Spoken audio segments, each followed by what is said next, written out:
everybody, and welcome to the Millennial Revolt, an independent political talk show that seeks to bring a different narrative than the stale one we have going on right now in the mainstream media.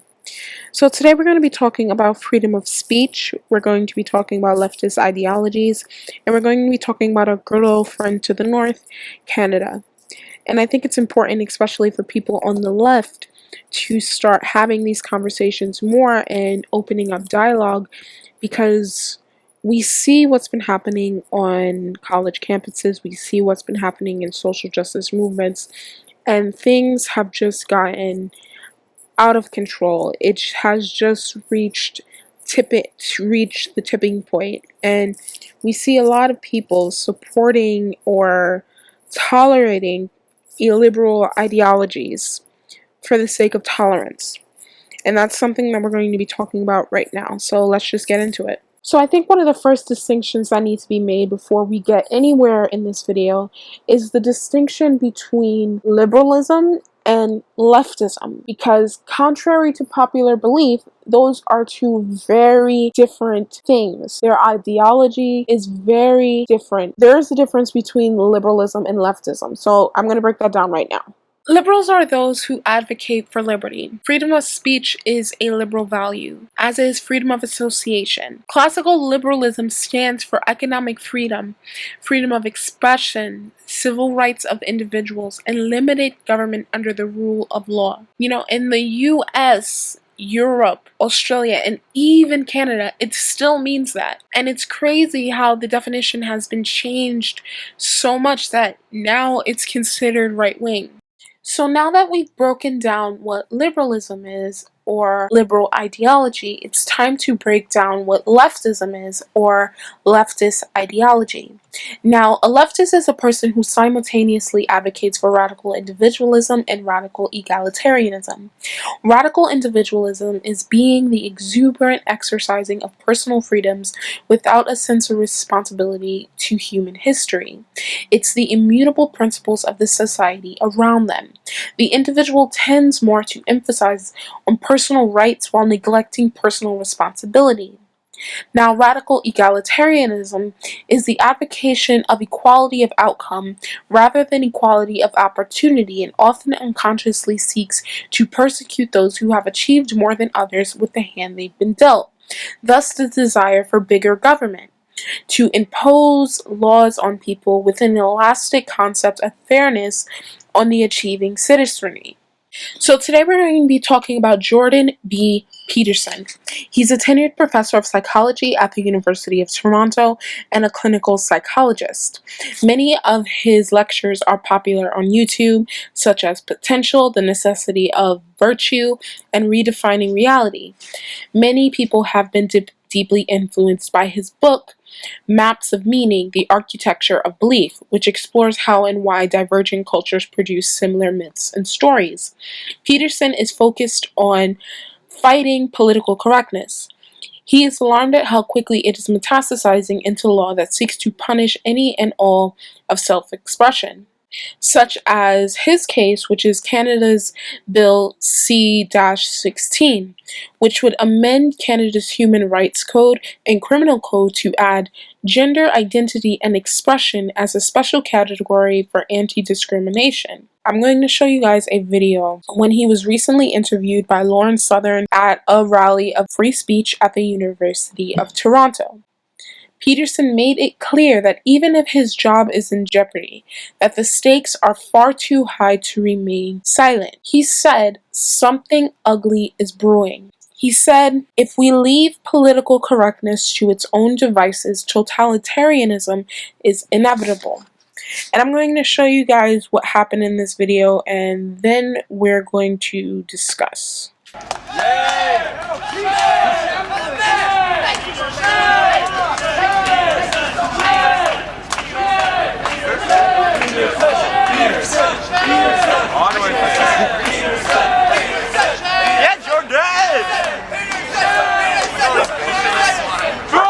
Okay. On my head. Okay. Well, as you can see, the opponents of free speech are capable of making a lot of inarticulate noise. All right, so I want to tell you a couple of things about what this isn't about as far as I'm concerned. Right? I'm not going to talk about sexual politics. It's not my primary concern. What I'm going to talk about is freedom of speech, and I want to tell you a few things about freedom of speech today, because I've been thinking about this very carefully. I've been thinking about this very carefully over the last 2 weeks. And it's partly because of the videos that I've made. But also because...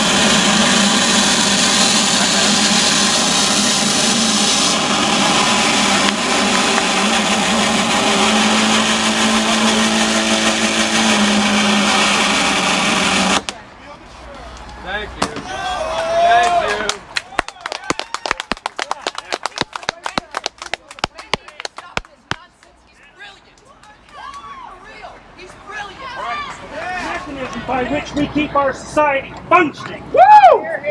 It's as a consequence of free speech and the ability to speak that people can put their finger on problems, articulate what those problems are, solve them, and come to a consensus. Woo! And we risk losing that.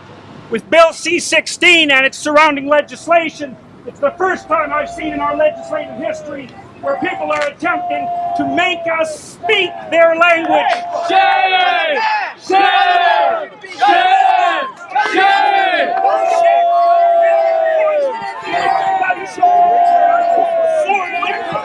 I know how it starts. It starts with restrictions on freedom of speech, and we don't need them. Go away! That's all anyone can do.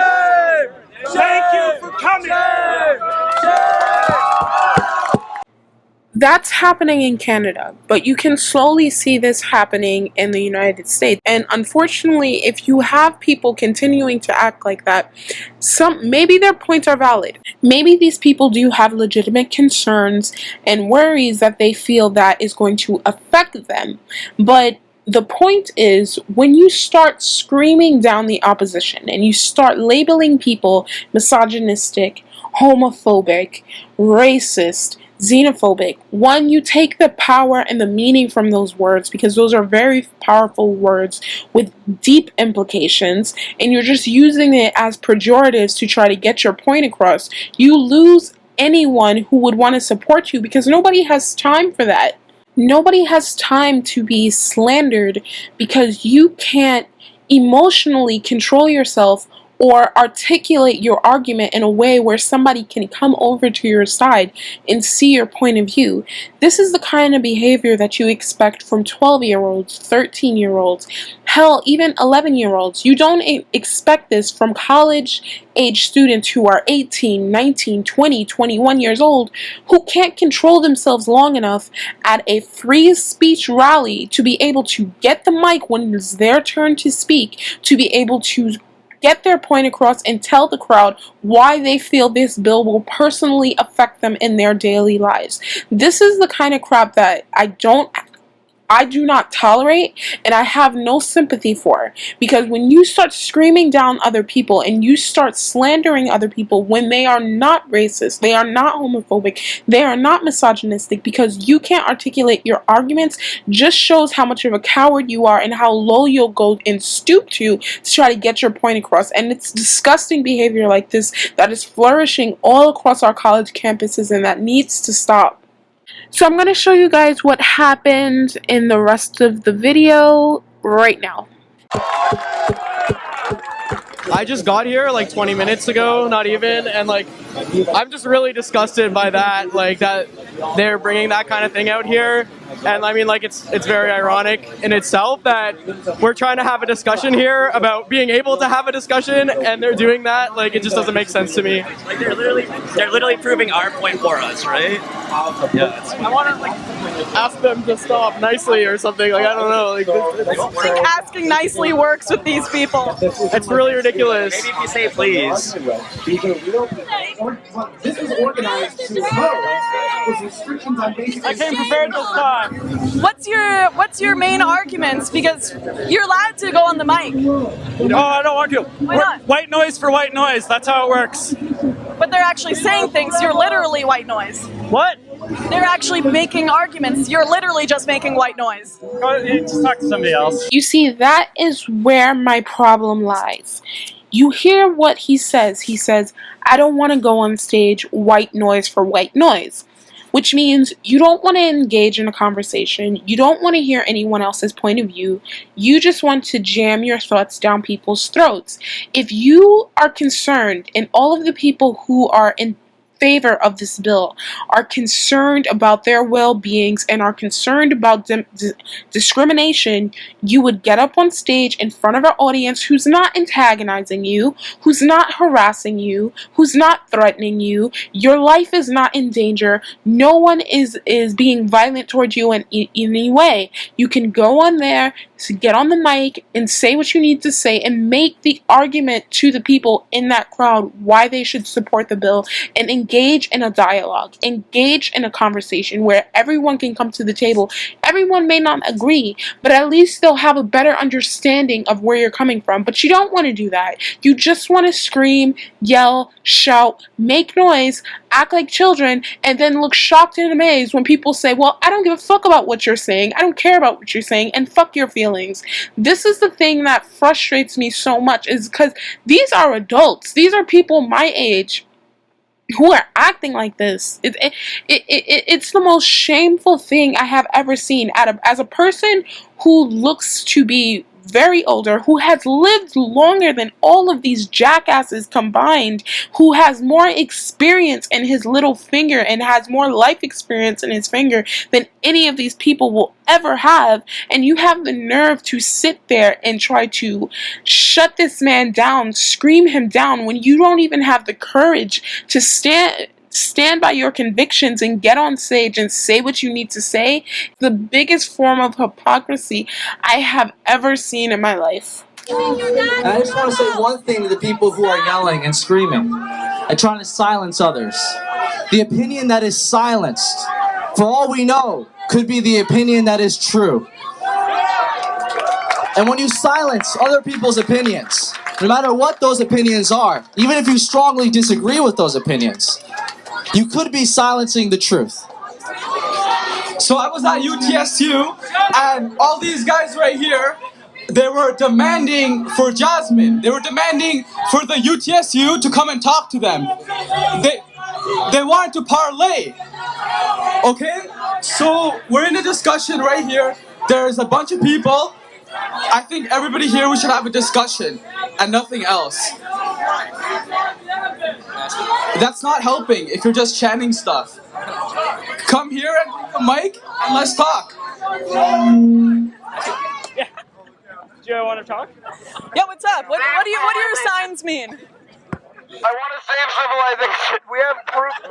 I'm a racial realist. Goal. I mean, there's just evidence. There's evidence to prove it. I have strong evidence to prove. Yeah. Jordan Peterson, he can prove to us he's not a Gaul. I want to see his birth certificate. I'm under audit, so I can't prove show the evidence right now. Second greatest civilization of all time. How can he do this? We are not we're not against student movements and student activism. We just think this is a really poor medium of going about that. Can I get a picture with your Merkel is hotter than Southern? By all means. Oh yeah. Sick. Is that what you said? I said I was wondering if I could get your opinion. No, we're good. Thank you. Fuck you, that's my opinion. We're good. Oh, water. So much fun. So much fun. Not easily. Oh yeah.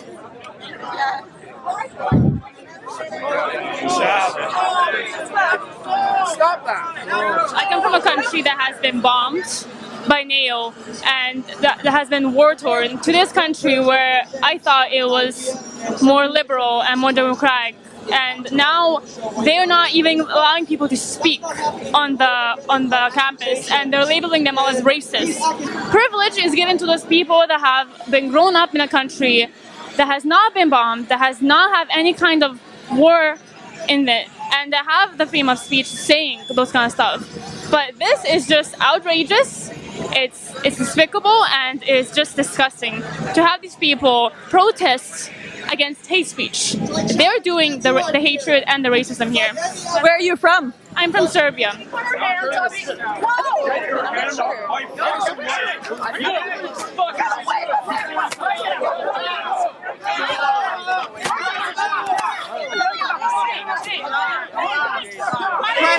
Look, smile, bitch. What you want?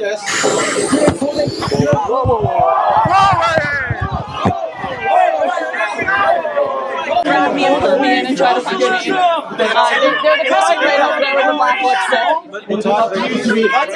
Officer, I didn't see anything. I didn't see anything that happened. There's no reason to be I didn't see anything. Oh, good sir. Thank you very much for adding your voice. Free speech is the alternative to violence. And there's lots of people who like violence and who are waiting for the opportunity to use it. And I'm hoping that we can talk our way out of it. Are you currently afraid for your job? Not particularly. I mean, I decided when I started this, look, lots of times in your life, you're choosing between things to be afraid of. In fact, you're always doing that in life. And I've known for a long time that if I was going to pick what to be afraid of, I was going to be afraid of not speaking rather than speaking. You know, so, and I think, you know, people have commented and did today too on my bravery, and that isn't really how I see it. I see that I'm taking the path of least resistance, and that's how frightened I am of the alternative. And it's real. There are ugly things brewing. It's a diverse crowd. You have Hispanics, you have Latinos, you have Asians, you have Black people, you have Indian people begging for people to engage in dialogue, begging for people to have a conversation and not just be obnoxious and just be annoying. And they literally will not talk to them. They came to the rally specifically to disrupt a free speech rally. It really defeats their point when they come over there and they're the agitators, they're the intolerant ones. They are the people who are willing to shut down conversation and debate because they don't like that somebody has the nerve and the audacity to disagree with their opinions, but instead of behaving like adults, we see what they did. And that is the problem that I have when people call people who act like this liberal. Because they are not liberal. One of the core tenets of liberalism is freedom of speech, to allow someone to express and espouse their opinion safely and in an environment that allows them to. And what better place to do it than at a free speech rally where you were going there specifically to talk about your opinions, to give your side of the argument to a bill that may be passed that is possibly that you are fighting for, and to not even speak about it, to shut people down who disagree with you is just it's just so disgusting. I can't even put it into words. The Trudeau government introduced federal legislation that would guarantee legal and human rights protections to transgender people across Canada, casting it as the latest in liberal tradition of human rights. Bill C-16 would update the Canadian Human Rights Act and the Criminal Code to include the terms gender identity and gender expression. This is the first time such legislation is being proposed by a sitting government. If passed, the legislation would make it illegal to discriminate on the basis of gender identity or expression. It would also extend hate speech laws to include the two terms. Criminal laws would also be updated to make it a hate crime when someone is targeted because of their gender identity or gender expression, meaning judges would have to consider it as an aggravating factor in deciding what sentence to impose. So that is just a basic summary of what Bill C-16 is. Similar legislation has already been passed in New York City. Authorities can now fine citizens up to $250,000 for misgendering someone, which means referring to people by any other words than their pronouns of choice. The NYCHRL, which is the New York City Human Rights Law, requires employers, landlords, and all businesses and professionals to use an employee's, tenants, customers, or client's preferred name, pronoun, and title. For example, Miss or Mrs., regardless of the individual's sex assigned at birth, anatomy, gender, medical history, appearance, or the sex indicated on the individual's identification. Most individuals and transgender people use female or male pronouns and titles. Some gender and gender non-conforming people prefer to use pronouns other than he, him, his, or she, her, his, or she, her, hers, such as they, them, theirs, or their, here, are popular gender-free pronouns preferred by some transgender and or gender non-conforming individuals. Examples of violations: A. Intentional or repeated refusal to use an individual's preferred name, pronoun, or title. For example, repeatedly calling a transgender woman him or Mr. after she made clear which pronouns and titles she uses. Covered entries may avoid violations of the NYCHR law by creating a policy of asking everyone what their preferred gender pronoun is so that no individual is singled out for such questions, and by updating their systems to allow all individuals to self-identify their names and genders. They should not limit the options for identification to male or female only. So people can basically force us, or pain of massive legal liability, to say what they want us to say, whether or not we want to endorse the political message associated with that term, and whether or not we think it's a lie. What's more, according to the city, refusal to use a transgender employee's preferred name, pronoun, or title may constitute unlawful gender-based harassment.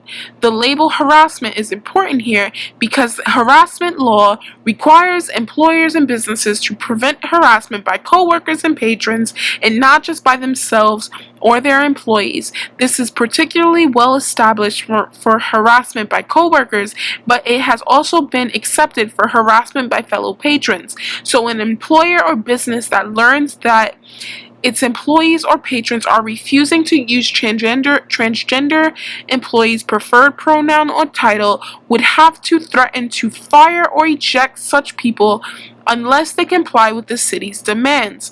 This logic would also apply to landlords having to threaten to eject tenants who refuse to use co-tenants' preferred pronouns or titles, but that's less certain. Facebook added more than 50 gender options for users who don't simply identify as male or female, and I'm going to list some of what those genders are.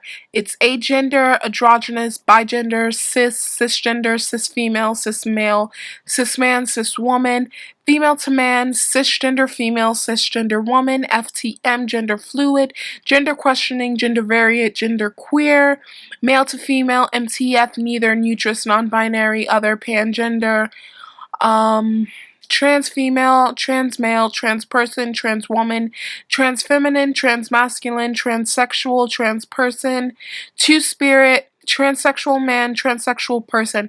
And that's just to name a few, but there's a whole list. Facebook said they will also allow users to select 3 pronouns: him, her and there.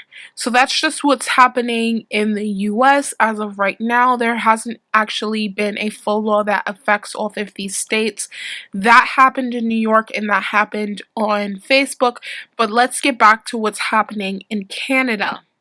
Professor Peterson questions if the whole gender identity / gender expression issue isn't really at heart a question of fashion.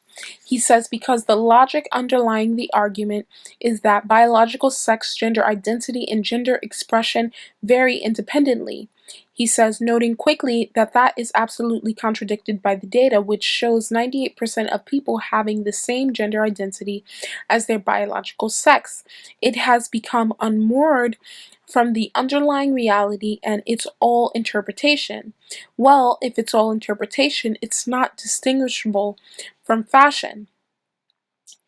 Professor Peterson posted 3 new videos to his YouTube channel late last month where he began to explain about the dangers of the looming federal bill C-16 and how it will meld with the Ontario Human Rights Code. In one of these videos, Peterson criticized the use of gender-neutral pronouns and drew the ire of students both at the school and outside of it.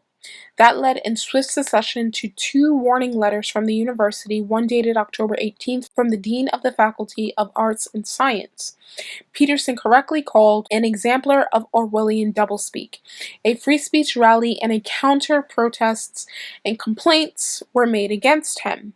He's a psychologist, author, and intellectual heavyweight whose life work has been the study of authoritarianism. Peterson said he was amused by its warning letters to him that the university has proved he was right when he said on one of the videos that even raising the issue of gender neutrality is probably illegal since the gender identity and expression both are protected classes in the Human Rights Code.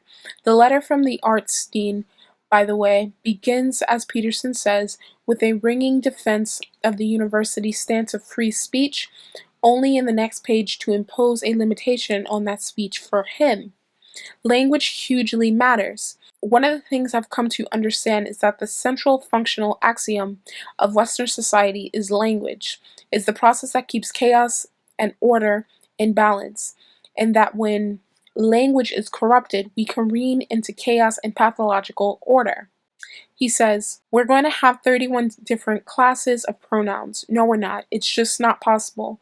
People can't do that. Our language doesn't allow for that. We can't remember that.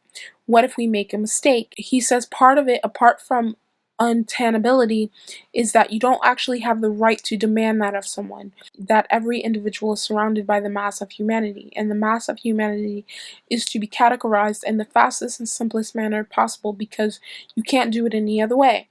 We use he and she and we use they when they're more than one person, and we do it for that purpose of simplicity of interaction. So I will definitely keep you guys updated on everything that's happening with this bill and this law and Professor Peterson. I'm the Millennial Revolt. Thank you guys so much for watching and you have a wonderful day. Bye.